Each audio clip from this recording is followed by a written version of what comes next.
Pronto, já estamos de volta aqui. A gente fez um primeiro bloco com Júlia do Passo Ramalho, escritora e organizadora de contos.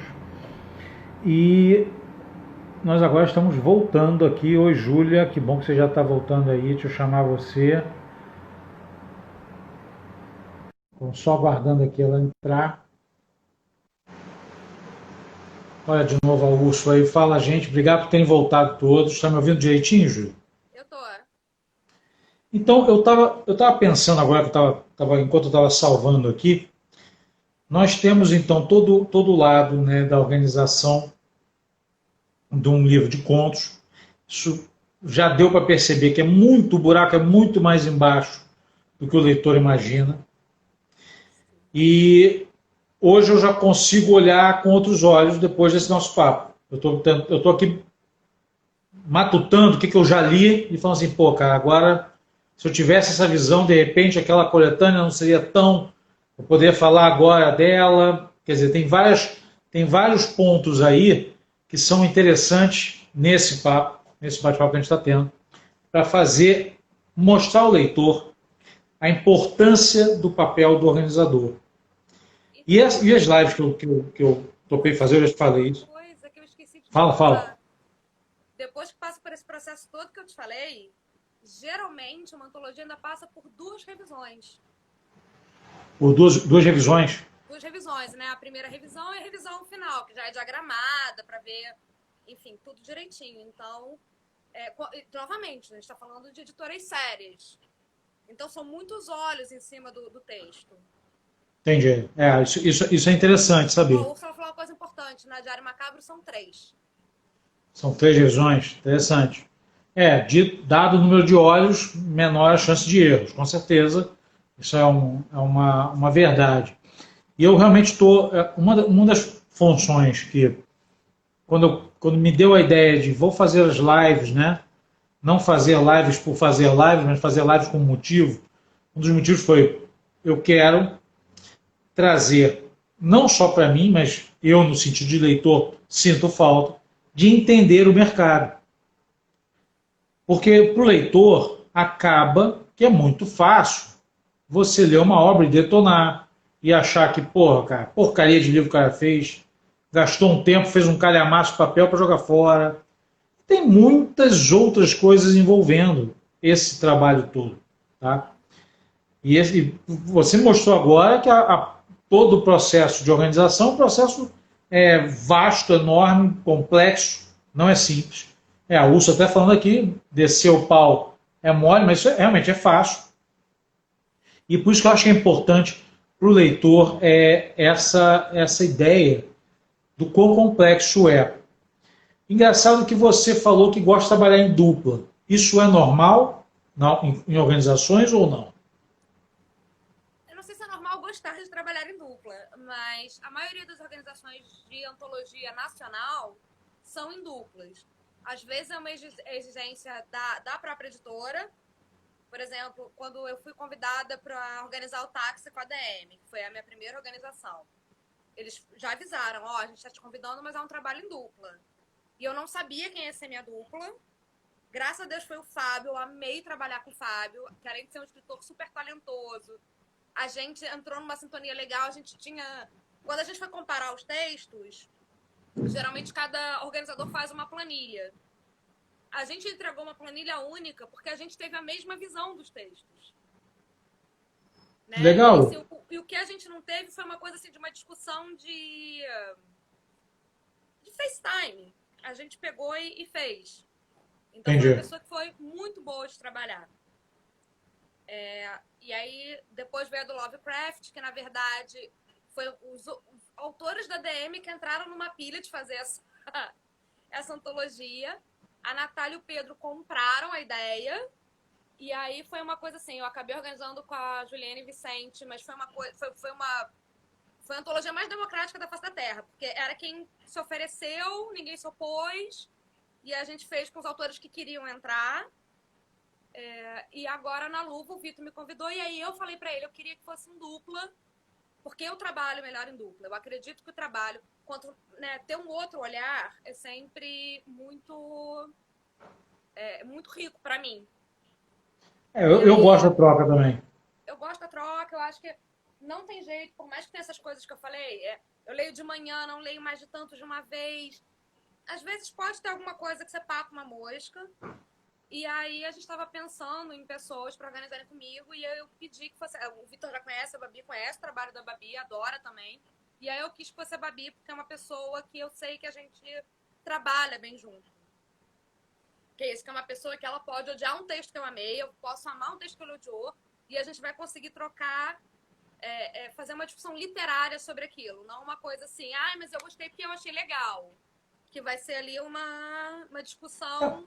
Mas, na verdade, quando você tem visões opostas ou visões diferentes, eu acho que a conversa enriquece, né?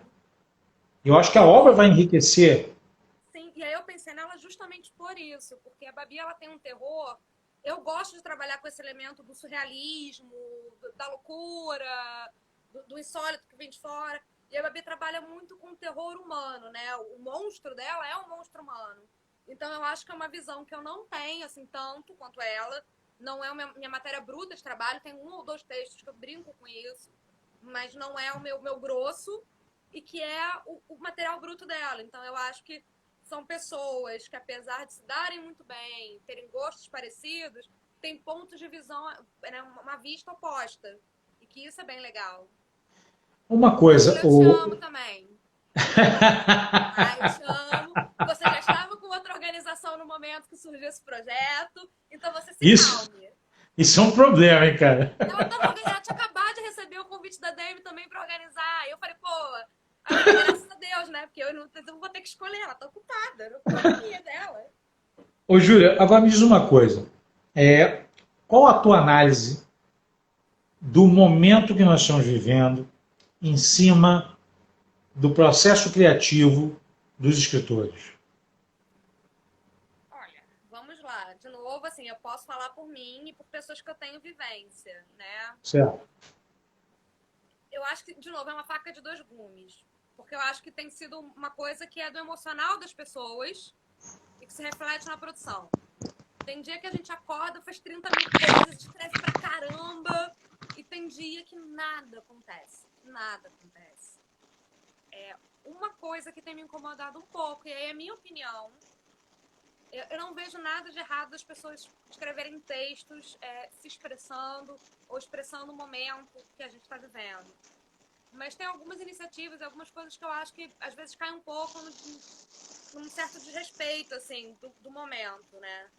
Eu mesmo na quarentena estou trabalhando num projeto agora, né? Que a Babi acabou de editar, está acabando de revisar agora, tá no mundo da revisão. E tem um texto que o personagem está nesse momento de confinamento. Mas eu acho que tem jeitos e jeitos de você abordar esse momento, né?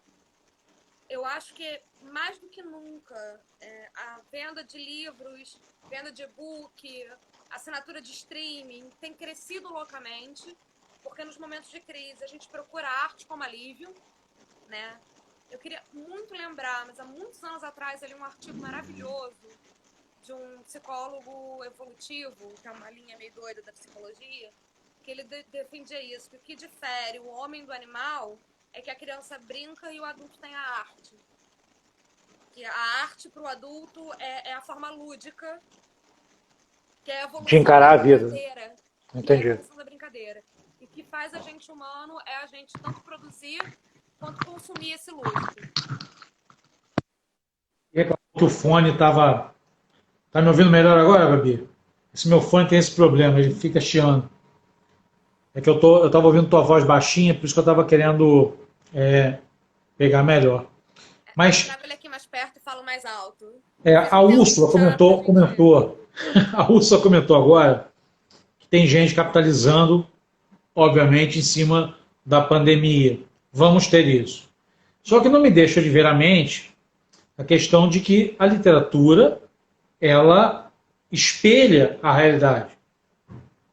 Então, da mesma forma que tem os safados que vão capitalizar em cima para querer fazer sensacionalismo, tem a galera séria que vai pegar esse momento que nós estamos vivendo e vão fazer textos profundos de análises maravilhosas. E nesse ponto, acho que o terror e o horror se presta muito como crítica, como reflexão. O que você acha disso? Eu acho perfeito. Eu acho que o terror, ele tem o terror, o horror, o fantástico, ele tem essa pegada lúdica tão enraizada que ele consegue falar de qualquer coisa, né? Essa coisa, o que é um monstro? O monstro é sempre o medo. O medo do outro, o medo do desconhecido, o medo da atualidade. Então, eu acho que nesse sentido, a gente vai ter muito para falar sobre isso. O que, de novo, me incomoda, e eu acho que é o que incomoda um pouco a Úrsula, é a maneira que isso é falada. Porque óbvio que o que acontece ao nosso redor nos influencia e a gente está vivendo um terror real. Só que esse terror é real porque tem gente morrendo. Então, é assim, por que você está tratando disso? Porque é importante, porque, bem, é o que está acontecendo, porque eu não vivo em Marte. Mas como você está tratando isso? Sim, claro. Tem uma É dimensão engraçado, ética. é engraçado que eu vejo muito a situação da pandemia e eu me lembro, não sei porquê, tá? Me remete um pouco a horror cósmico, aquela coisa de você não sabe quem é o monstro permeia todos, alguns vão cair, outros não. Que monstro maldito esse, né? Que faz escolhas, a revelia, né? Eu fico pensando nisso porque eu fico lembrando de textos do Paul, que o Paul também trabalha com textos sobre epidemia, sobre doenças, né? E você tem essa questão envolvida, e eu acho que não tem como a gente fugir disso, né? E eu acho que o que é mais assustador é isso. Você tem botando em termos de horror cósmico, né? Você tem algo que habita um hospedeiro humano e que te toma de assalto. E que nem sempre é identificado. Então, assim, por exemplo, eu tenho rinite alérgica. Eu saio na rua com medo das pessoas me baterem, porque eu falo, ai, gente. Aí minha vontade é falar, galera, é rinite, é rinite. Mas é esse medo e é o medo que tá ali do seu lado, é o seu vizinho, né? Não, e começou a gerar em mim, por exemplo, medos, assim, eu saio na rua e eu moro aqui em Vila Isabel. E tem uma galera que tá nem aí para lá do Brasil, tá tomando cerveja na esquina e vai comer o quibe, vai comer o joelho. E, cara, não estão nem aí de máscara, não estão com nada. Eu fico olhando essas pessoas, eu fico imaginando o seguinte: a gente precisa conversar sobre essa sociedade do terror, precisa, porque é engraçado. Em muitos momentos, quando eu tenho de sair de casa para fazer uma compra, que eu preciso trabalhar, porque eventualmente eu tenho que trabalhar, amanhã mesmo eu vou ter de enfrentar o metrô. Eu fico olhando para a massa e eu me sinto um pouco como aqueles sobreviventes do Walking Dead. A massa de zumbi está do meu lado. Sim. Eu me vejo muito assim, não sei como é que você se vê, tá? Eu vou te falar uma coisa, eu me vejo muito assim, a área que eu moro, ela é complicada por conta disso. Apesar de ser uma área muito extensa, é uma área que também é populosa. E você, é isso, né? Quando você tem que sair de casa, vou no mercado. Você vê as pessoas andando sem máscara, olhando para você estranho, porque você tá toda paramentada. E assim, o maior terror que eu vivia nesses últimos tempos, meu marido ele tá trabalhando, né? Ele é de um serviço essencial, ele tem que ir. E uma das pessoas, ele trabalha, enfim, eu nunca sei explicar direito o que ele faz, mas é uma coisa com porto. E aí ele já quis acompanhar o desembarque e o marinheiro que desembarcou tinha Covid. E aí ele veio aqui pra casa e falou, amor, estamos os dois com suspeito. O meu medo era que eu sou a rainha da sintomática. Eu já tive 30 mil doenças sintomáticas. O meu medo era ser vetor. Então eu me tranquei em casa. Graças a Deus eu tenho uma rede aqui de vizinhos que são... minha vizinha e minha revisora, que é casada com meu amigo de infância. Legal. Então, assim, eles iam no mercado, deixavam o mercado aqui na porta e iam, avisavam e saíam. Porque a gente não queria sair, porque o nosso medo era ser vetor. E aí você vê o outro lado, as pessoas que estão ali. Porque você estava comentando aquele dia, a gente bateu o papo, né? Você falou assim, poxa, como é que a tua mente caminha? Eu queria te falar até isso que eu estou te falando agora, é porque eu tenho, desde o início da pandemia, eu moro sozinho. Então eu não tenho ninguém para dividir o meu dia a dia, tá? Eu fiquei pensando muito assim, não que acontecesse comigo e não quero que aconteça, obviamente, não sou louco. Eu fiquei pensando assim, cara, a pessoa sozinha, ela acontece alguma coisa com ela. E engraçado, não precisa ser pandemia, a gente tem esse cara, tantos velhos vivem sós e acontecem coisas e ninguém encontra, só vai encontrar depois. Mas eu fiquei imaginando como a gente vai conversar sobre essa solidão, sobre o isolamento, é uma questão muito bizarra. O que acontece? Eu tô um pouco sorrindo assim com você falando, não que eu tô achando graça, mas de novo, essa questão do meu marido, quando ele tem que trabalhar, às vezes ele tem que ir pra outra cidade. Ele passou 15 dias em outra cidade e aí só vinha final de semana. Aí ele depois ficou de molho em casa, porque a gente não teve Covid, mas tinha suspeita, e amanhã ele vai de novo, e eu não sei quando ele volta. Pode ser sempre final de semana, pode ser dali a 2 meses. E aí eu fiquei sozinha, e eu geralmente sou uma pessoa que eu fico bem sozinha, normalmente. Mas eu comecei a ficar meio doida, porque eu tava sozinha dentro de casa. Porque tem isso, você tá sozinho, mas você vai dar uma volta, você vê gente, e eu sou uma pessoa que eu preciso ver gente, eu sinto muita falta de gente. Eu sou Entendi. muito sociável. Sou muito sociável, tipo, mesmo. E eu acabei, nessa coletânea que eu tô te falando, que é um trabalho que eu tô fazendo, escrevendo um conto sobre isso, sobre uma pessoa que vai enlouquecendo nessa solidão. Que primeiro é uma coisa que ela tá amando, e depois isso vai se tornando algo enlouquecedor. Mas eu acho que a solidão tem uma... É isso que eu tava falando. Eu amo Gabriel Garcia Marques, né?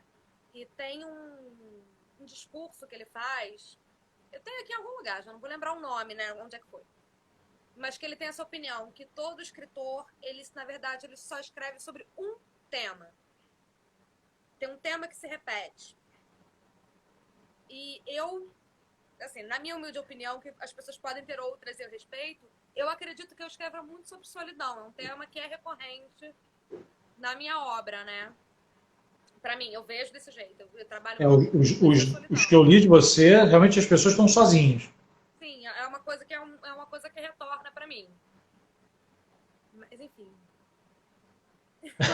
Tá aqui uma conversa sobre como os gatos comem glóbulos oculares, depois o Edjan falou que comem lábios. Sim. É uma doideira aqui. Os tecidos moles vão rodar primeiro, galera. Sempre serão aí. Que a gente entrou pra... Eu vou até botar o óculos. A galera entrou numa aqui. Que Jesus. Olha, eu vou te falar o seguinte, Júlia, dá para fazer uma organização só com os comentários de uma coletânea, tá? De loucuras do isolamento. Entendeu? Você vai ter contos. Você vai ter contos dos mais loucos, de gente morrendo com o gato, gente que morreu sozinha porque estava falando com 40 pessoas que não existiam na casa e começou a se sentir perseguida, entendeu? Por uma delas. Você vai ter muita...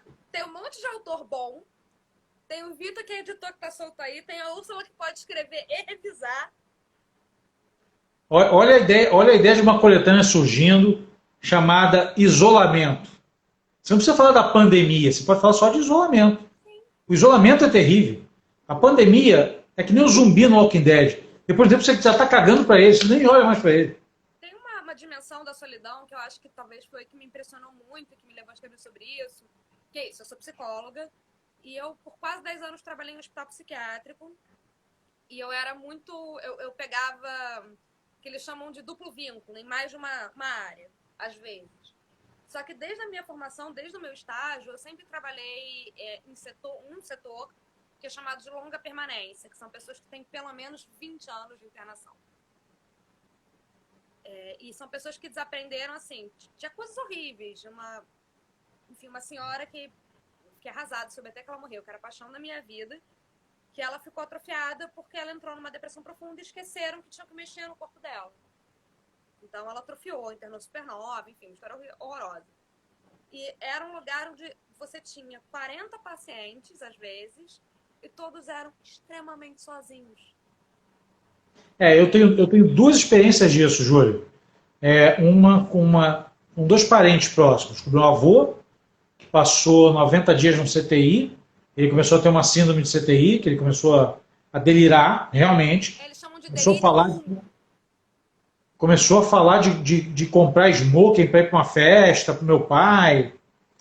E outra foi uma tia minha que ela a vida inteira, ela pagou para ter direito a usar a beneficência Memorial do Carmo. Memorial do Carmo era ou beneficência portuguesa, alguma coisa aqui no Rio, que era um lar de idosos. E quando ela chega no Memorial final do da Carmo vida, é um cemitério. então deve ser, era um lar de idosos, tá? E quando ela precisou disso, a gente levou ela para lá. Só que, cara, a gente teve de tirar. Porque a gente chegou lá, era desolador ver a solidão das pessoas, sabe? Pessoas que estavam ali há 20, 30 anos jogadas ali. Entendeu? Engraçado, eu tenho uma filha, né? E óbvio que eu não quero que a minha filha fique o tempo todo com o papai. Ela de vez em quando vem, cuida de mim, me zoa, fala, Daniel, você é tão dramático. Essas coisas que filha fala papai, né? Adolescente? Tem 21 anos, mas ela faz isso desde que ela é pequena. Menino, mas tu Ela tem me zoa desde 27. que ela é nova, cara. Vocês vão adorar conhecer ela. A Luísa é figuraça. Mas eu fico pensando nessas pessoas muito sozinhas e me vê essa ideia do isolamento. Eu jogo aí pro Vitor aproveitar essa ideia. O Astur, meu amigo, falou que está fazendo uma coletânea chamada Corona Chronicles.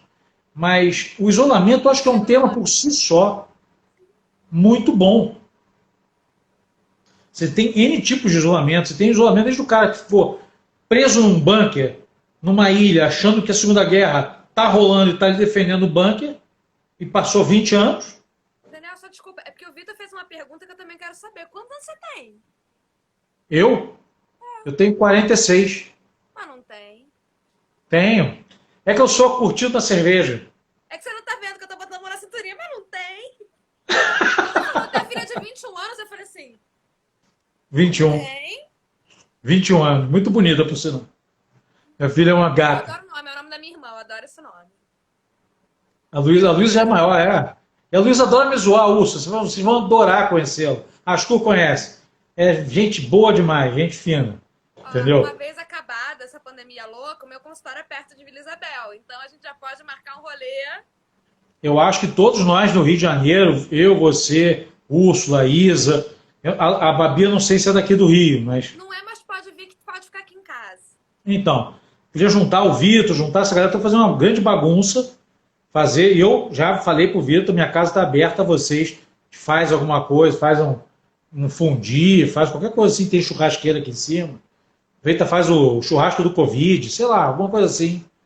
Sei lá, faz. Tem um tema, né, cara? Olha, a maioria aqui tá votando que você é um vampiro. Não, mas eu sou bem cuidado.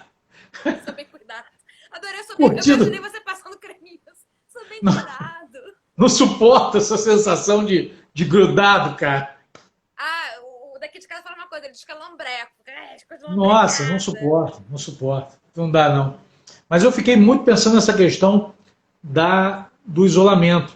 E eu acho que é um tema que nós devemos conversar. Assim, a solidão é uma coisa enlouquecedora porque o ser humano, ele vive em sociedade desde sempre. Né? É uma coisa muito do mamífero. Você pega 90% dos mamíferos, eles vivem em bando, em grupo. A gente não foi fabricado nem por natureza, nem por psique para ficar sozinho. Né? Na psicanálise a gente diz isso, que a gente só vira sujeito porque tem um outro que faz da gente sujeito. Você precisa de um referencial de existência, né? Exatamente. Então a gente é isso, a gente é um animal de bando. E de repente vem algo que descabou. Eu vou te falar que eu leio muito, tá? Minha produção de leitura é bem, bem grande. Porque começou a quarentena, eu não conseguia ler. Não conseguia. E não mudou o meu hábito de leitura, porque a minha cadeira continua aqui. Eu tinha meu espaço, meus horários, tudo se manteve. E eu não conseguia sentar para ler um conto. Isso aí me afetou bastante. Isso tem acontecido comigo, né? Nessa pandemia, eu organizei 2 antologias, agora eu estou organizando a terceira. Eu consigo ler os textos que vêm e eu consigo ler livro técnico. Mas eu pego o livro, eu começo a ler, aí eu leio e falo assim, não é esse, aí eu tento pegar outro. Aí às vezes eu pego assim, tem alguns livros que sempre que eu travo, eu releio o que eu sei que destrava. Não tô conseguindo engrenar em nenhum deles. Isso aconteceu comigo, eu ficar pulando de livro em livro. Eu tô assim. Não teve muito jeito. Agora eu parei, terminei um atrás do outro e estou agora engrenado e estou fazendo. Uma coisa assim, normalmente quando eu termino o livro eu já resenho ele. Se eu gostei é imediato. Terminou o livro eu já pego meu celular e já resenho. Eu não conseguia, cara, eu não conseguia.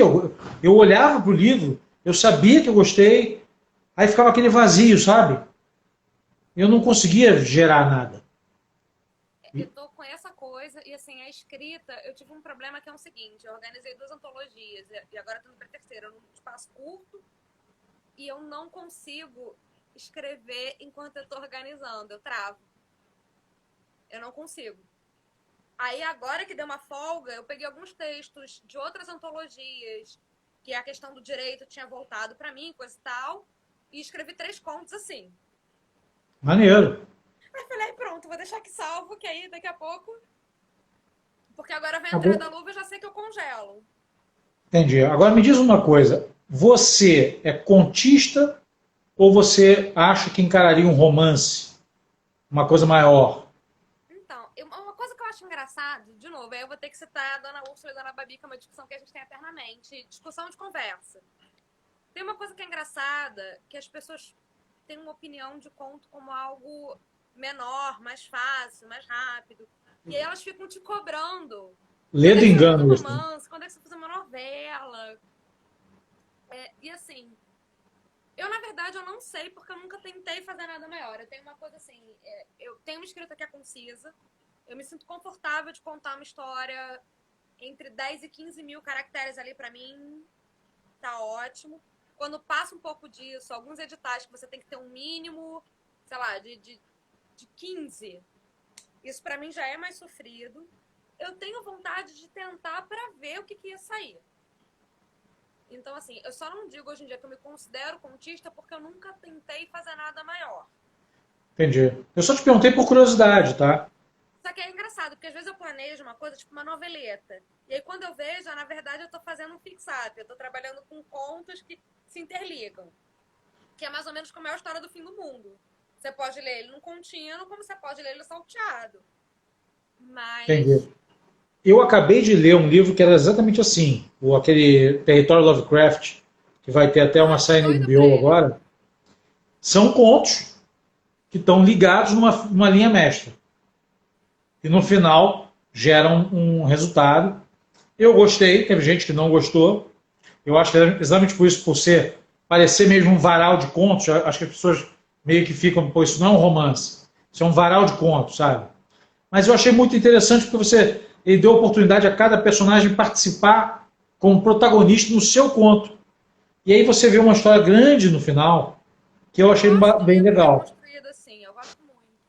E esse cara usa um assunto que está muito em voga hoje, que é o racismo, né? E engraçado, é o pior horror do livro, é o racismo. Os personagens terem de pegar um carro e atravessar de um condado para o outro, sabendo que no meio do caminho vai encontrar a polícia e a polícia vai dar merda encontrar a polícia. Eu fiquei imaginando o garoto da periferia do Rio de Janeiro, que mora na subida da favela, que é favelado, que é de comunidade, que tem esse medo de, cara, eu vou voltar do trabalho, eu vou encontrar a polícia no início da minha comunidade, que vai me acharcar, que vai. É assustador demais, cara. Eu aqui no Rio, eu agora, né, há uns meses atrás encerrei, até por conta da pandemia, coisa e tal, mas eu tive a oportunidade de trabalhar quase 4 anos numa ONG que tem ali, ela fica bem no meio da comunidade do Pavão Pavãozinho do Cantagalo. Ela fica no que eles chamam de virada, que é o encontro, que atendia mulheres da comunidade, enfim. E tinha N especialidades de saúde e eu pude trabalhar nessa ONG durante bastante tempo. E, inclusive, acompanhar quando teve a questão da polícia militar, dos militares dentro da comunidade. E é um pavor que é real. E o que me impressiona mais é que não é só na comunidade. Eu tenho um amigo Tá acabando doutorado na Fiocruz, psicólogo, um menino genial, classe média, nunca foi da comunidade, negro. E a gente, quando tá na rua, não é raro. Eu frequento muito ali a Lapa, sou dessas. Não é raro a gente, por exemplo, estar em alguma festa na Lapa e eu querer comer um podrão na esquina e ele ir comigo porque eu tenho medo de ir sozinha. E a polícia abordar para me perguntar se tá tudo bem. Isso é uma coisa que a gente precisa evoluir muito, né? Sim. E isso é uma coisa que eu tenho visto, porque, obviamente, não é o meu lugar de fala, né? É o meu lugar de cala. Eu até ontem estava ouvindo isso. É o lugar que eu tenho que ficar calado para aprender. E eu tenho buscado ler sobre, para poder exatamente entender um pouco do que essas pessoas sofrem. E a Úrsula até colocou aqui, usando Lovecraft para escrever horror, tem muita gente usando o racismo do Lovecraft contra ele. Tem sido maravilhoso, tá? Tem isso na antologia da DM, a Juliane Vicente, que é a organizadora comigo, que é uma mulher negra, faz isso no conto dela. Né? O conto dela é contado por uma mulher negra imigrante em Londres. Ela faz isso de uma maneira brilhante. E a gente brinca com isso, né? Que ironia, uma organização do Lovecraft feita por uma mulher negra. Eu não sei se você leu A Balada do Black Tom, do Vitor Lavalle. Não. O Vitor Lavalle, ele é um cara que cresce, ele é negro, ele cresce fã do Lovecraft, ele se entende como gente. Ele percebe que o fã, né, dele, que é a pessoa de quem ele é fã, é um racista. Tudo que ele gosta daquela pessoa, ele odeia também. Ele pega o conto mais racista do Lovecraft, que é o Horror em Red Hook, e faz um conto em cima. Sabe o que vocês estão fazendo agora? Uma releitura. Ele faz o Horror em Red Hook, a Balada do Black Tom. E é interessante porque ele deixa ao final, em páginas negras, o Horror em Red Hook. Tá? O que eu fiz? Eu, quando comecei a ler o livro, eu fui para o final. Eu li primeiro o Lovecraft para relembrar. Eu já tinha lido, mas queria relembrar. E aí, quando eu voltei para ele, eu vou te falar, eu li esse livro inteiro em 3 horas. Leia A Balada do Black Tom. Porque é realmente uma resposta de um fã, de um escritor fã. Ele entende a genialidade do Lovecraft na criação do que ele fez, mas ele, ao mesmo tempo, denigre aquele ser humano que tinha péssimas qualidades, principalmente o racismo. Né? Olha, fundamental esse livro para vocês que gostam de falar. Estou aqui fazendo meu jabás também, indicando livro para você. Eu sou muito palhação também, né? Muito. Já te indiquei o Macklin, já te indiquei a Balada do Black Tom. Daniel, fica à vontade, fiz que o IG é seu. Tá vendo? Então, beleza, então vamos seguir. Agora, você, o que você já leu que você indicaria, assim, eu te perguntei de influências, mas, assim, livros que você fala, cara, não dá para ficar sem ler esse livro ou aquele livro. Cara, isso pra mim é muito difícil, eu sou que nem você. Eu leio muito e eu leio compulsivamente. Se eu falo que eu só falo no transporte público, eu tenho, tipo, um livro de ônibus, um livro de metrô. Então, eu leio muito, né? Bem, vou começar falando pelos 2 últimos que eu li, que eu acho que são básicos, que é a coletânea da Babi, né? Monstros de Sangue, que é uma reunião de vários contos dela, que tá maravilhoso. O Geografia do Corpo, da Úrsula, que é uma porrada, mas é uma porrada necessária. Esse eu li. Você estava na live, né? Eu resolvi fazer um carinho para minha amiga. Falei, pô, vou ler o livro dela antes da live. Eu cheguei na live com a perna tremendo. A Úrsula, quando ela me mandou para fazer o pós-fácil, eu falei para ela, eu li, mas eu vou precisar de um tempo, porque assim eu fiquei... Deixa sentar aqui, né? E aí vem essas paixões, assim, eu tô olhando aqui, tentando enxergar, mas é um livro muito velho que eu não vou conseguir ver. Mas tem um livro do Borges, que inclusive é super famoso, de contos do Borges, que eu acho que todo mundo tinha que ler na vida. Só que eu não tô conseguindo enxergar a lombada daqui porque ele é muito velho. Levanta e pega, mulher. Então tá, então só um minutinho. Coisas que só acontecem na nossa live, tá vendo, gente? Essa maravilha. Mas, pô, eu Consegui. acho que as dicas são importantes, cara. Consegui. É porque o meu, ele é velhinho, ele é de sebo e ele tá em espanhol. Mas você acha em português, eu acho que é a LEF que tem o direito deles. É o Jorge Luiz Borges, né? O Ficções. Gosta desse livro, ele é muito velhinho. Então esse é um livro que eu acho que é maravilhoso. E que tem contos que são realmente assustadores. Né? Os contos tanto do Gabriel Garcia Marques, que apesar de ter ganhado o Nobel por um livro que é maravilhoso, que é o Céu e Solidão, eu acho que tanto ele quanto o Júlio Cortázar, os contos são melhores que os romances. Não me julguem, Entendi. opinião minha. Mas também indico a obra completa deles. De outros autores brasileiros, eu gosto muito da escrita da Cláudia Leves, para quem gosta de policial, não é terror. Eu acabei de ler A Segunda Morte de Suelen Rocha. Não, Morte de Suelen Rocha é sensacional. Mas, assim, pra mim, eu sou apaixonada por Eu Vejo Kate. Tipo, o 1 é bom, Eu não o li 2 é esse. enlouquecedor. O 2 é enlouquecedor de bom. Né? O Pedro Abdala eu gosto muito, o César Bravo E aí me diz uma coisa, esses que você está indicando, Júlia, são bons para o cara que está querendo escrever? Ele vai ter ali um ambiente de leitura que vai dar para ele boas lições? Olha, eu acredito que sim. Eu sou muito mais de indicar... Eu acho que, assim, o Jorge Luiz Borges e o Júlio Cortázar, os contos, vão dar uma aula, sim. Principalmente porque eles trabalham com o limite do fantástico com terror. Você tem contos deles que são de terror, sem tirar nem pôr. O Stephen King diz que o escritor favorito dele de terror é o Jorge Luiz Borges. Legal. Ele disse em algumas entrevistas.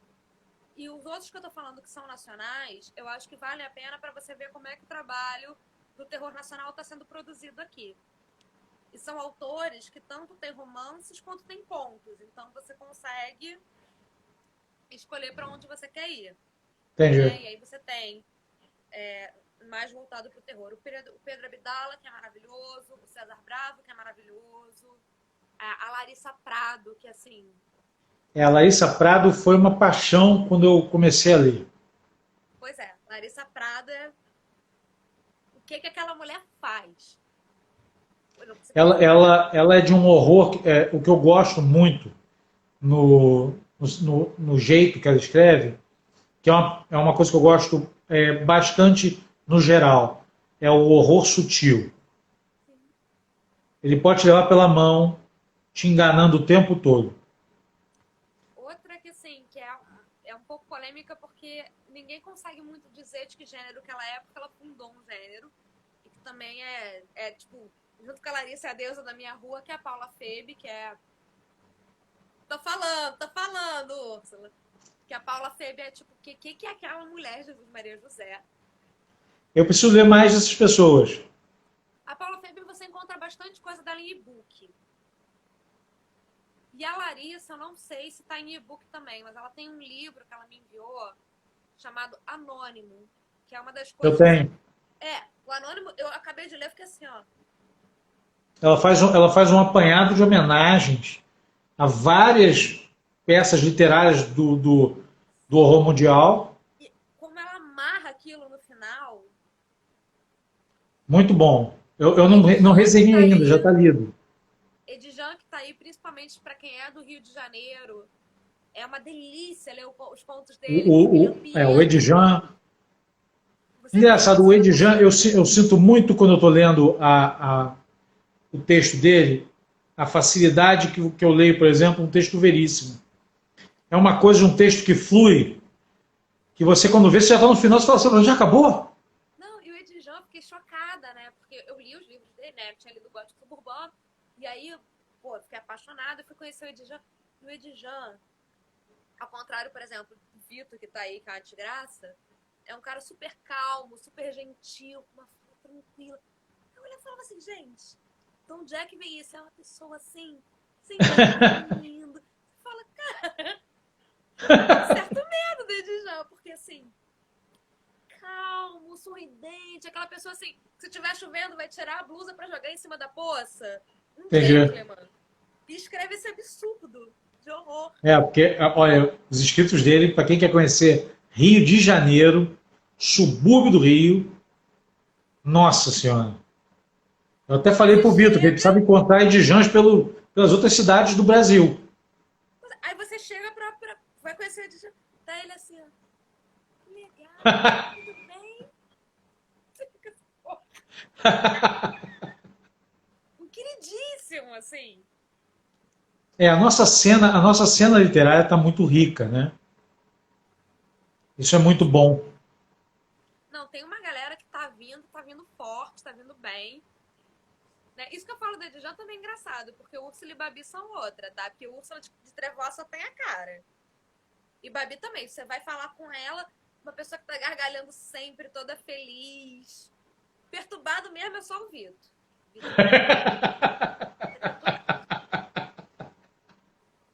Agora, uma coisa, os grandes autores mundiais, eu tenho feito uma busca muito grande no gótico. Você gosta de gótico?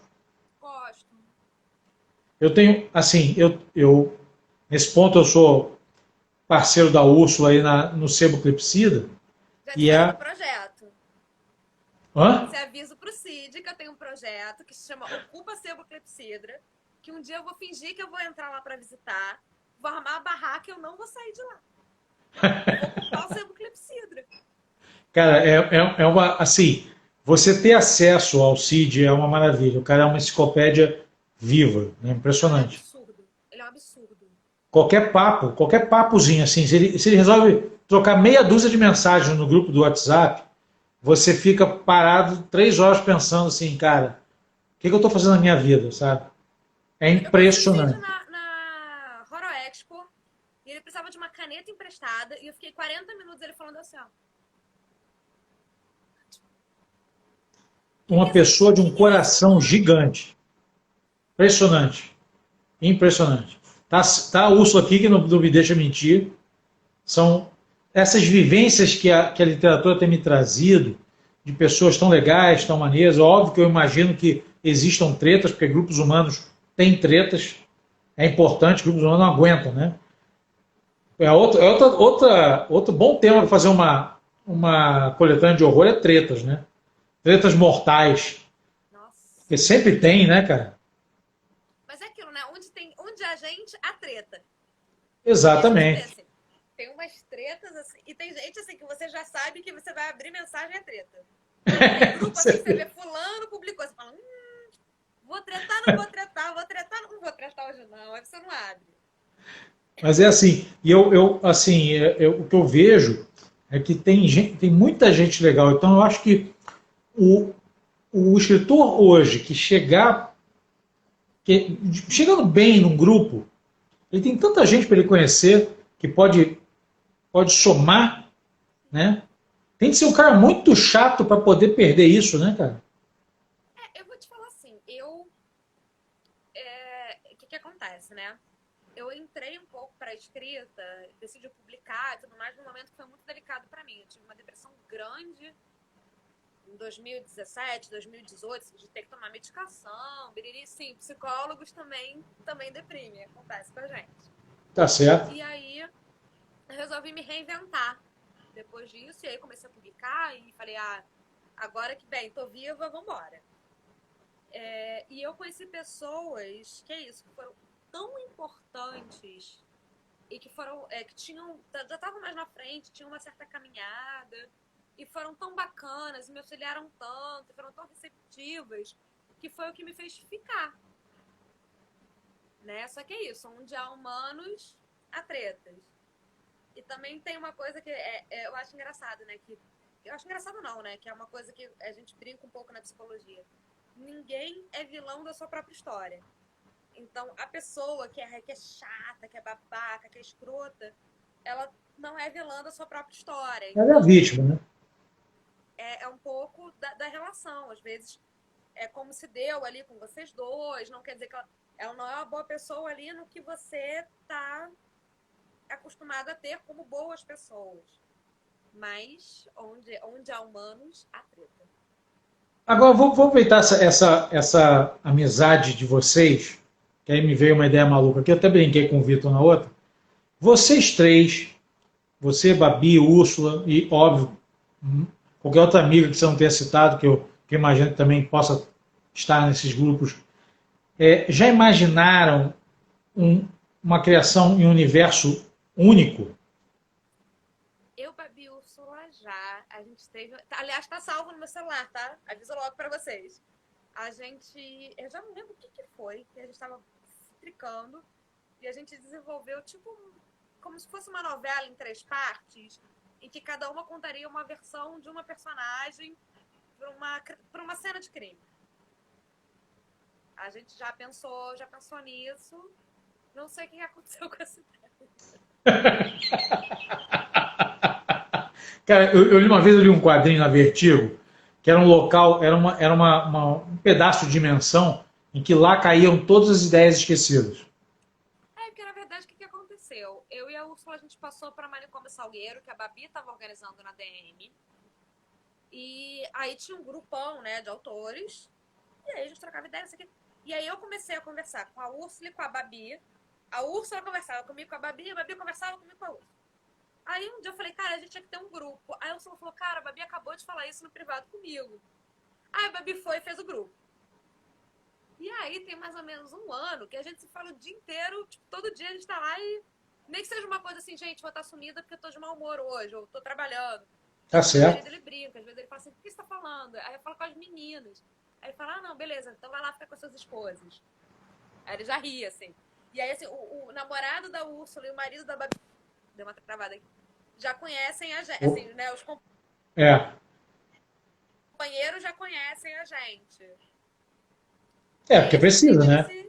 Eles precisam conviver com a loucura, né? Aí eles precisam conhecer os pacientes para saber até que ponto eles podem chegar perto, não podem, né? O conselho, assim, é isso, assim, o bom dessas ontologias é que você vai ter contato com pessoas que você vai ficar mais próxima. E essas pessoas vão te ajudar nesse sentido. Por exemplo, se tem uma autora iniciante que chega para mim no privado, fala, eu sei que você trabalhou com XYZ editoras, a editora X me fez um contrato, como é que foi a sua experiência? Assim, num grupo eu não vou sair falando nada, mas uma pessoa que precisa de um conselho, eu vou dizer, olha, foi legal, não foi tão legal, mas ver como é que vai ser para você. Então, assim, o legal de você estar em contato com essas antologias, ou não também, você pode chegar, assim, a maioria dos autores que eu conheço, sinceramente, se você chegar e mandar um direct, eu sou um autor iniciante, me dá uma ajuda, eu não vejo nenhum deles falando, não posso. Então, assim, procura, porque uma coisa que nesse grupo, né, de nós três, a gente sempre fala, que é uma crença que a gente tem, que é o seguinte, essa coisa de concorrência só existe na cabeça dos outros, porque você tem terror. Quem lê terror vai ler A, vai ler B, vai ler C. Pode ter sua preferência, pode ser que goste de um e não goste de outro, mas ele é fã do gênero. Então Claro. não existe concorrência, isso é maluquice. Né? Tá todo mundo no mesmo gênero, não tem isso. Você, por exemplo, lê terror, você só lê um autor de terror? Não. Inclusive, na verdade, eu não leio só terror, tá? Eu sou apaixonado por policial, eu amo policial, amo literatura política, que não tem nada a ver, só que no que a gente está vivendo hoje, tá? Me deprime. Começo a ler Maquiavel, começo a achar que o negócio está acontecendo, já virou tipo o Big Brother do Maquiavel, ferrou, não dá. Não discordarei. Então, a gente está nesse nível, né?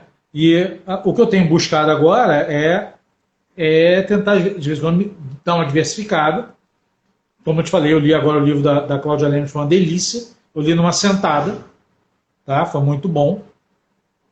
Mas eu tento trocar um pouco, porque você só ficar naquele estilo, às vezes, dá uma cansada. E olha que eu leio bastante, eu leio bem. Mas eu estava aqui com uma pergunta na minha cabeça, se eu não fizer, eu vou esquecer, cara. Que você comentou que seu marido não gosta de horror, nem de terror. Detesta. Como é que é ele para análise da tua obra? Ele não lê? Não, ele lê. O que acontece? Ele que me deu a ideia de escrever terror. Esse, Assim como esse homem é um tem... apaixonado, né? Não, ele é lindo. Apaixonado. Ele é lindo. Assim como tem o Histórias do Fim do Mundo, tem outros dois livros mais ou menos nesse estilo que estão na minha gaveta. Eu, em algum momento, vou fazer alguma coisa com eles. E aí um dia, ele falou assim, você gosta de terror? Por que você não escreve terror? Aí eu falei assim, porque eu não sei, porque terror é muito difícil. Eu falei, terror é muito difícil. Eu fico com medo de ficar uma coisa ou muito infantil, ou um gore. Assim, eu adoro gore, mas o gore tem uma construção para aquilo, de eu não saber fazer. Tá bom. Aí eu fiquei com aquilo na cabeça e resolvi tentar e deu certo. E eu faço ele ler, assim, a primeira pessoa que lê geralmente é ele fica. Aí ele lê. Aí ele lê, ele acha uns erros, fala algumas coisas. Mas assim, por exemplo, quando a gente vai ver alguma coisa, ele fala assim, poxa, eu queria ver um filme de terror brilho. Ele falou assim, você é com o demônio? Você é com o demônio, vou ver se não. Vou ver se não. Eu não durmo, eu passo mal, ele fica marado. Quer dizer, ele é o seu termômetro, né? Se você botar ele passar mal, sabe, tá bom. Não, ele não é muito mais termômetro, porque qualquer coisa faz ele passar mal. E é engraçado, porque assim, eu falo pra ele que ele me enganou, porque quando a gente começou a sair, eu era fã, já gostava muito do Stephen King, mas nunca tinha lido A Torre Negra. E quem me apresentou A Torre Negra foi ele. E aí ele me emprestava um livro de cada vez, porque ele sabia que eu ia ficar viciada e que eu ia ter que ver ele pra pegar outro volume. Olha só. Malandro ele, hein? Mas Engraçado que a Torre Negra não falou comigo, cara. Negra. A Torre Negra não falou comigo. Vou te Não. falar uma coisa, o primeiro livro é um pouco difícil. Eu parei nele, tá? Porque eu não aguentei passar. O primeiro livro é um pouco difícil, até porque ele foi escrito em 70 e pouco, e depois ele editou tanto que eu acho que ele ficou um pouco truncado. O primeiro é um pouco difícil, o segundo já engrena, e o meu favorito é o quarto, mas isso é uma coisa minha. Eu amo o quarto. Eu li pouca coisa, tá? Eu li o Iluminado, que eu amo de paixão. Salem Slot, que é maravilhoso. Também é maravilhoso. Esse, então, teve um dia que eu estava lendo só com uma luz de abajur e alguma coisa maldita na cozinha caiu, que eu tive de dar aquela eu pensei assim, mas que eu estou lendo no escuro? Vamos acender a luz, que não tá legal isso, entendeu? Tá produtivo, não tá saudável. Por quê? Tá forçando a vista, não preciso forçar a vista. Exatamente, entendeu? Mas assim, é um cara que eu, muito medo. é um cara que é engraçado. Eu curto, eu li It também, achei It legal. Não acho que seja eu curti It, mas eu. Babi, eu não sei o que essas pessoas estão falando, mas não. Não segue, não. Vai na ordem. Tem alguém fazendo heresia com a Torre Negra aí, desculpa. Eu não sei, eu não sei. A Larissa está fazendo uma coluna lá no blog só falando de Stephen King. Ela está analisando obra a obra, comparando obras. O seguinte, é que depois que acabou a Torre Negra, o Stephen King lançou um livro que é O Vento na Fechadura, que ficaria entre o quarto e o quinto. Aí pode ser, se você quiser ler assim, ok. Eu não li, mas ok. Entendi. Mas a Larissa que é, não, a Larissa que eu tenho usado como especialista, assim, de seguido as ideias dela. Não, e ela é. Porque ela lê o cara e ela destrincha o cara de uma forma impressionante. Mas você sabe uma coisa, assim, momento opinião polêmica. Eu adoro o King, eu li vários romances dele, a maioria não, porque ele escreve, tipo, ele escreveu 3, né? Mas eu prefiro ele nos contos que no romance. Eu acho que o romance, Mas todo mundo fala isso. dele demora um pouquinho pra engrenar. Os contos são... Pouquinho não, né? No It é quase meio livro para engrenar. Eu sou legal, cara. Eu tava torcendo pelo palhaço matar todo mundo. Teve uma hora lá que eu tava torcendo muito pelo palhaço matar todo mundo. Não, e uma coisa que é engraçada, a Larissa deve conhecer, tem um romance dele que é pouquíssimo conhecido aqui no Brasil. Tanto que eu nunca achei a tradução, eu tenho ele em inglês, que é o do Maqui, que eu acho um livro do cacete e é super pouco conhecido aqui. Eu passei para ela um livro de contos dele, vamos ver se ela vai ler. E ela tem feito realmente essa análise, tem gostado. Ela já tinha muito material. Você tem uma ideia, quando eu conversei com ela tinha N artigos prontos. Entendeu? Eu falei, pô, Lari, vamos botar isso no blog. Vamos botar isso pra galera ler. Não, eu tenho acompanhado a coluna dela no blog, assim, eu concordo via de regra com tudo que ela fala. Eu sou bem fã do King. Eu conheci o King também, assim, comprei o cemitério, na época era cemitério de animal, agora acho que até já mudou o nome em português, do Pet Cemetery. Comprei numa Bienal aqui no Rio quando eu era criança por causa da É capa. cemitério maldito, acho que é a tradução. Mas na minha época ainda era cemitério de... Na minha época. Eu tinha 12 anos, ainda era cemitério de animal. A sua época devia ser um pouco assim, eu já devia estar velho já nessa época. Tudo ali. Mas, fala, Vitor. Tchau, tchau, Vitor. Obrigado, querido. Júlia, aproveitar que a saída do Vitor aqui, o Vitor me lembrou, já faltam 5 minutos para terminar. Nossa, muito rápido. Eu queria que você fizesse o seu jabá, como as pessoas encontram a tua literatura, o teu lado profissional. Fala aí, porque é importante. Vamos lá, gente. No meu Instagram, que é @julia_do_passo_ramalho, tudo junto, sem mistério. Você tem o link em Tree, que você encontra todas os links para os meus contos na Amazon, para as editoras com que eu tenho trabalho. Uma coisa que é importante falar é que o Histórias do Fim do Mundo, eu tive um distrato com a editora. O e-book, a venda continua normal, porque o e-book foi eu que publiquei solo. E quem tiver interesse na edição física pode me procurar por direct. Eu tenho algumas edições aqui, alguns exemplares aqui em casa, porque saiu do catálogo da editora. Mas você consegue encontrar aqui. Enfim, a gente combina. Eu tenho 5 litros de álcool em gel só para distribuição de exemplar de livros. Deixa eu ficar à vontade, tá? É sério mesmo, eu tenho. Porque tem gente que pede, aí eu passo na embalagem, jogo spray. Eu sou profissional de saúde, né? Então eu faço negócio. Já faz o serviço completo, né, cara? Pô, já chega com cheiro de álcool na sua casa. O carteiro entrega com uma coisa assim, uma pinça. Tipo... Não, mas eu sou profissional da saúde, então eu já faço... Pô, faço de máscara, faço um bagulho, porra, limpão. Maneiro, maneiro. Júlia, eu só posso te agradecer por você ter me dado 2 horas da sua vida aí. Nossa, obrigada por me chamar. Tô doida pra essa maluquice passar pra gente poder se conhecer pessoalmente. Muito obrigado mesmo, tá? Eu te agradeço. Eu acho que hoje você trouxe ensinamentos pra gente aqui que são fundamentais para o leitor entender um pouco mais de como a cadeia literária funciona, que eu acho que essa é a grande sacada dessas lives. Quem for acompanhando episódio a episódio vai ver que está se montando todo um grande conhecimento que para o leitor é completamente invisível, gente. A gente não tem noção do que acontece. Tá? Nossa, eu acho super bacana esse projeto que você tem feito. Fico muito feliz de ter podido, né, estar aqui fazendo parte. Se alguém precisar de alguma coisa, de novo, pode me procurar no direct. Eu não sou uma pessoa muito difícil, eu sou muito pacífica, tranquila, sabe? Você é tranquila de encontrar? Tranquilíssimo. Mas, assim, obrigada por ter me chamado. Fico esperando terminar essa maluquice toda para poder te dar um abraço. De máscara, se for o caso, mas... né? Beleza. Não, vamos marcar sim. Vamos marcar sim. Gente, sigam o Júlio do Passo Ramalho. Sigam o Canto do Gárgula. Tem IGs aqui que participaram hoje, a noite toda, Carlos Livros, Babi Lacerda, teve aqui a Isa, que fez um livro maravilhoso agora, que é o Fome. Isa é maravilhosa. Exatamente. Tem muitos IGs aqui, o Edjan, o Vitor da Luva. Sigam o Vórtice Imaginário, que é uma galera de leitores do Ceará, que vale a pena. A gente vai entrevistar eles na sexta-feira agora. E se cuidem, cuidem do próximo, cuidem de quem você não conhece. Aquele grande beijo e nós nos vemos na quarta-feira.